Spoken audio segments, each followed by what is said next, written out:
In this video, I want to go ahead and cover some of the basics on what you can do to actually speed up your arrays. So I'm using Unreal Engine, so obviously I'm referring to TArrays, but the general principle here is actually kind of the same thing. Anyhow, to begin, I'm going to go ahead and show you the setup. So what I've done is I created a function called testArraySpeed, and what that does is it just simply creates a basic, T-array of the type uint64, and what we do is we're recording our start time. So what time are we starting the iteration at?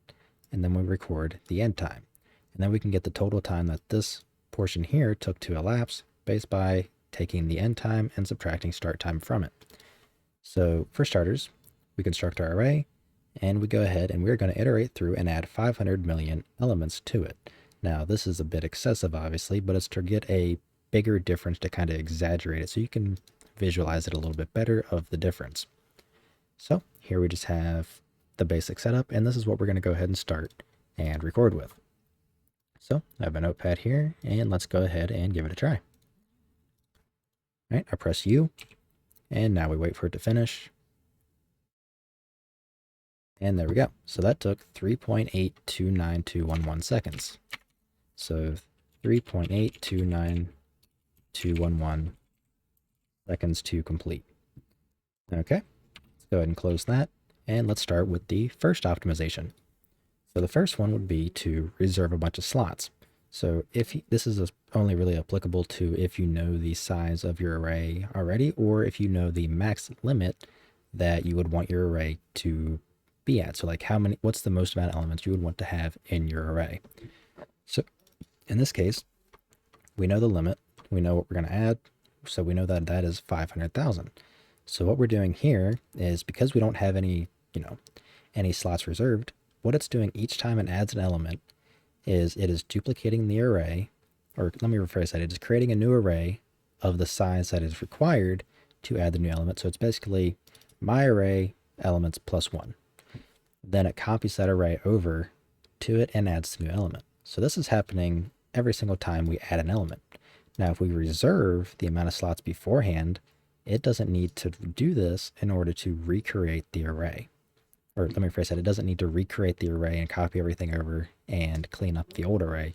Instead, it can just go ahead and add the element because that amount of slots already exists. So what we're going to do is take my array, we're going to do .reserve, and we already know the amount that we want to reserve, which is 500 million. Okay, so I'm going to go ahead and indicate that this is our control. And then this one is going to be with reserve. Don't want to save it. So let's give this one a try and see what the speed is. Okay, pressing U. All right, and that one only took 1.5322249 seconds. So that, why do I keep saving out of habit, is, let's do 3.829211 divided by 1.5322249. So that is a little bit, like just a hair under 2.5 times faster that it took to actually construct that array and fill all the elements. So that right there, that did us a good bit, nearly 2.5 times. So what else can we do? Well, we can start by swapping out add and replace it with Emplace. So basically, instead of adding element, we're going to Emplace it at that element. So there's just a little bit less work that it has to do. So we're just going to do .emplace instead of add. So now let's give this one a try. And let me go ahead and write out this next option. So this is going to be Emplace. And ironically enough, these all line up perfectly, which is great. And wait, I don't remember if I recompiled it or not. There we go. All right, now let's try it. I pressed U, and there we go. So we're at 1.24 something something, 1.246514 seconds, like so. And let's go ahead and do one more run with our, I can actually just comment this out, with our control.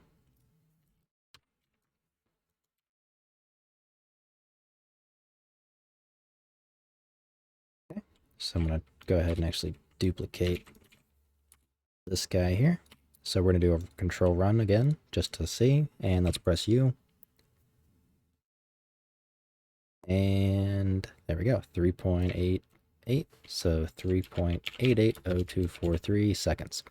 So that's pretty consistent. It's a little bit slower than our first initial run. So let's go from our very first run, or better yet, this slower second control, just to exaggerate it even more, because why not? So 3.880243 divided by 1.246514. So that is now running 3 times as fast. So all we had to do was, if we know the amount of elements that we want to add to our array, or if we know the max limit or the max amount that we want to have in our array, what we can do is go ahead and reserve that amount of slots to it. So for example, I'm actually using this in practice. So what I'm doing here is I am storing basically all the runs that the player does to a max amount. So I have this stage run default time index, pronounced that wrong, but anyways, that needs to be renamed.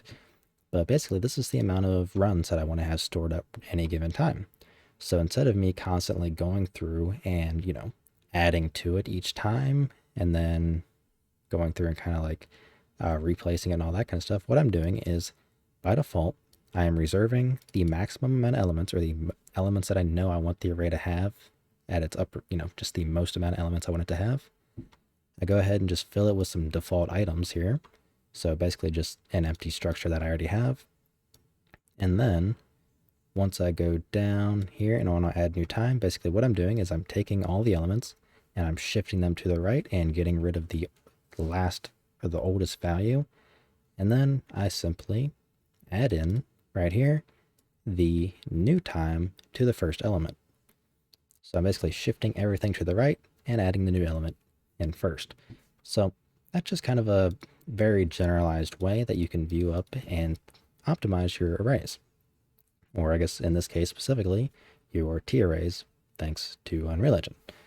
So anyways, that's just something I felt like touching on since I'm actually using it. So anyways, that'll be all for this video. If you like what I'm doing and you want to help support me, you can find a link to my Patreon in the description below, where I have a Team Deathmatch series just for Patrons, as well as you get early access to most of my videos. If you have any questions or anything like that, feel free to join my Discord that's also linked down below, and I'll try to help you out. So I'll see you in the next one.